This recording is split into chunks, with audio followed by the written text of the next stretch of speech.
ஒரு ஒரு நொடி பொழுதையும் அவருக்கு அர்ப்பணம் செய்யுங்க. உங்க வாழ்க்கையில நடக்க இருக்கக்கூடிய சந்தோஷமும் அற்புதங்களையும் எந்த காரணத்தை கொண்டும் தவற விடாதீங்க. நீங்க செய்ய வேண்டிய வழிமுறைகளை பத்தி கவலைப்பட வேண்டாம்.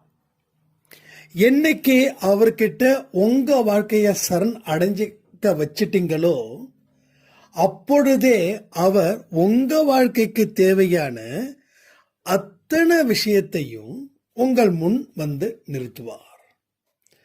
ஸோ லைஃப்ல பொறுத்த வரைக்கும் பல நல்ல விஷயங்கள் உங்களுக்கு திரும்ப திரும்ப கிடைக்கணும். அப்பொழுதுதான் உங்க வாழ்க்கையில நீங்க சந்தோஷமா வாழ முடியும். கடவுளுடைய அற்புதத்தையும் அதிசயத்தையும் பெற முடியும்.